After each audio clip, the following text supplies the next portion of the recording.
छ पारा हाम्रो यस्तै छ ताल हामी झुक्दैनौँ हामी मान्छे मेड इन नेपाल 1 2 3 4 यस्तै छ पारा हाम्रो यस्तै छ हामी झुक्दैनौँ हामी मान्छे मेड इन नेपाल यस्तै छ पारा हाम्रो यस्तै छ ताल हामी झुक्दैनौँ हामी मान्छे मेड इन नेपाल तपाईहरुले अब अर्को मेरो गीत सुन्नु भएको छ कि छैन यदि सुन्नु भएको छ भने मैसँग गाउँ ल हजुरको आँखैमा जादु यो मनलाई पार्यो बेकाबु ओहो सबै हाम्रो लुक्स र सुस पनि ओहो सबै हाम्रो बारेमा गाउँठाउँमा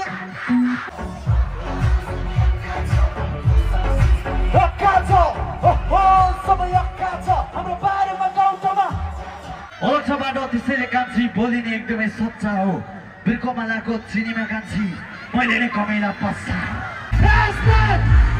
लुकिने कमला लुकिने कमला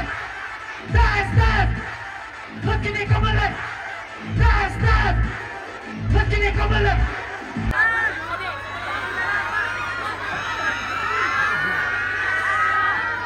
नकौशल तिमी होइन प्रियङ्का तिम्रो मेकअपले तिमी बोलेको छ तिम्रो फिट गर्दैछु म तिमी जस्तो क्विन त फिट्न गर्छु म खेल्न तासको जहिले पैसा आएन के भेटिन्छ हाम्रो ब्याङ्कको खतरनाक हामी खतरनाक हाम्रो पारा नै खतरनाक खतरनाक हामी खतरनाक हाम्रो पारा नै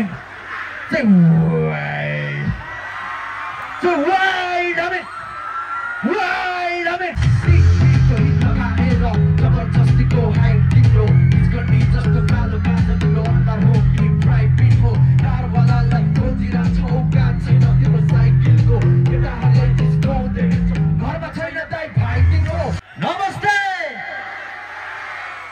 सन्चै हुनुहुन्छ म त एकदम सन्चै छु सुरु गरौँ नयाँ नेपाल आयो नयाँ नेपाल आयो नयाँ नेपाल आयो घन्टाको आयो कति आन्दोलनले रगत जनताको खायो राजासाजा हटाएर गोरुहरू ल्यायो अनि संविधान बनाएर नागाबन्दी छायो त्यसैले मन्त्रीज्यू तपाईँ भारत जानुहोस् मोदीज्यूले हगेको पाचक खानुहोस् पानी र जमिन बेच्नुभयो बेच्नको लागि अब आकाश लानुहोस् अनि खाडीमा नेपाली लिन बाकस लानुहोस् होइन अनि हामी जनता पनि कस्तो छ थाहा छ आज एमाले र काङ्ग्रेसले मासु भात खुवाउँछ अरे मौगाडीमा हिँड्छ पेट्रोल नै पाउँछ अरे अनि यस्तो यस्तो नेपालीले नयाँ नेपाल आउँछ अरे ठुक्क हामी नेपाली दिमागमा ढिलो छ विदेशको बाटो सफा अनि चिल्लो छ नेपालको बाटोमा धान रोप्न मिल्दो छ त्यसैले नयाँ नेपाल आयो नयाँ नेपाल आयो गुरु जस्तो दस्तानी एकदम बिरामी चुनाव नआउँथ्यो दिन्छौ नेताहरूले गाली आउने चुनाव आएपछि हिँड्छौ पानी छानी छानी भोट बेसी दिन्छौ हामी मासु भातको लागि आज एमाले र काङ्ग्रेसमा मासु भात खुवाउँछ अरे मौगाडीमा हिँड्छ र पेट्रोल नि पाउँछ अरे यस्तो यस्तो नेपालीले नयाँ नेपाल ल्याउँछ अरे होइन त यस्तै छ नेपाल नेताहरू मिलेर बेच्दैछ नेपाल तर बेच्न दिने होइन रे अर्कोचोटि के भन्नुपर्छ थाहा छ कसले भने तँलाई फेरि अर्कोचोटि भोट दिन्छु कसले भने तँलाई भोट माग्न आइज ठोक दिन्छु मैले भने तँलाई यहाँ युवाहरू बिग्रेको छ गोटी र तोपले युवतीहरू बिग्रेको छ नचाहिँदो सोखले वृद्धहरू भोट दिन्छ भत्ताको लोभले देश हाँक्ने होइन गफ हाँक्नेलाई नै भोट दे तेरो ग्यास लाइन मेरो चर्पीमा जोड्दे तेरो पानी जहाजले कुकुरहरूलाई छोड्दे बरु सवारी त हुँदैन जनताको समयको बर्बादी त हुँदैन अपराधी अझ लुक्दैछ निर्मलाको केसको त जस्तो नेता हुनाले सिमाना मिच्यो देशको यसको उसको त्यसको कुर्सीमा ध्यानमा छ बलात्कारी खुल्ला कलाकार चाहिँ भ्यानमा छ देशको कानुन पशुपतिको ज्यानमा छ कुकुरहरूको सवारीले मान्छेको ज्यानमा छ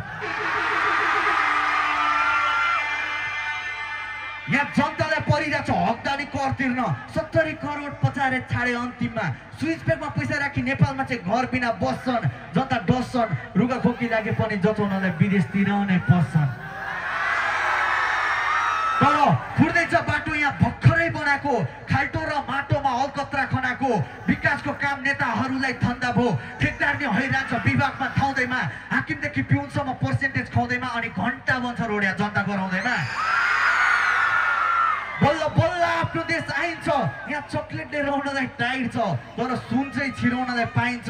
सीसी क्यामेरामा एयरपोर्टको फाइट छ तर सुन काण्डमा क्यामेरा गायब छ। चाहिन्छ शान्ति या अपराध छ चर्को। एसिडको कारण महिला हिँड्नलाई डर भयो। न त विश्वासमा घरको न त विश्वास सहरको। दिनदिनै रेपको केस देखिन्छ बढ्दो। रेप गर्छ एउटा समातिन्छ अर्को। मन्त्रालयभित्र अपराधीको लड्को। आमा बाउको रुवाई प्रशासनलाई झर्को। त्यसैले भन्दा रहेछ यहाँ कानुन छ अन्धो।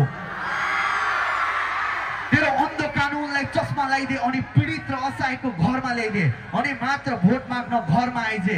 नत्र लात देखाउँदै तँलाई खेद दिन्छु। तेरो नाकको डाँडीमा एक दिन्छु। तेरो पार्टीको मासु भात खाएर तेरो पार्टीको झन्डामा थेर दिन्छु। त्यसैले नयाँ नेपाल आयो। नयाँ नेपाल आयो। नयाँ नेपाल आएको भए हामी विदेश दिनु पर्थ्यो। त्यसैले हाम्रो लागि नयाँ नेपाल आएन होइन त। देशको माया त छ नि तर के गर्नु यो पेटको मायाले गर्दाखेरि परदेश दिनु परेको छ होइन। मनमा देशको माया भएर मात्र यो मुखमा माड लाग्ने होइन रहेछ। त्यसैले मैले एउटा गीत लेखेको छु कि रातो रगत भन्ने सुन्नुहुन्छ तपाईँहरूले। देशको माया मलाई यति लाग्छ कि धुलोको गन्धरी बास्ता भयो। पसिना बगाछ कत्तिको खाडीमा शहीदको रगत चाहिँ यास्ता भयो। नेता पाल्नु पर्यो रेमिटेन्स लिएर जीवनै विदेशको आशमा भयो। यदि नुन पाइदिए आफ्नै देशमा मलाई सुन चाहिँदैन लासाको। र रोड र बिल्डिङको विकास छैन अब विकास चाहियो मानसिकताको। 17 वर्षमा हातमा पासपोर्ट खरानी सपना शिक्षाको। कानमा गुन्ज्या छ अझै पनि स्वर निर्मला बहिनीले चिच्चाको। तर कसले सुन्दिने गरिबको आवाज कानुनको कानमा बिट्टा भयो। न त पार्टीको झोला बोके मैले न प्रहरीलाई ढुङ्गा हान्न सके न रोजगार नै पाउन सके राम्रो। विदेशिन बाध्य भए म देशमा भएको लुट तन्त्रले परदेशिनु पर्दो रहेछ। फर्किदिन फेरि भन्दा नि माटोले बोलाउने रहेछ। ल सबैजना आइदिनु भयो एकदम खुसी लाग्यो। झगडा नगरिकन घर जानु होला। अनि तपाईँहरूले मलाई एउटा कुरामा सपोर्ट गर्नुहुन्छ त। सबैजना लाइट बालिदिनुहुन्छ। माडी कस्तो छ भनेर देखाइदिनु न मेरो फेसबुक र इन्स्टाग्राम पेजमा हुन्छ। हाम्रो लुक्स पनि सुस पनि सबै छ। हाम्रो बारेमा गाउँ ठाउँमा चर्चा छ होइन त। यति हो यति हो यति हो। खोइ त खोइ त खोइ त खोइ त खोइ त खोइ त अझ यति हो।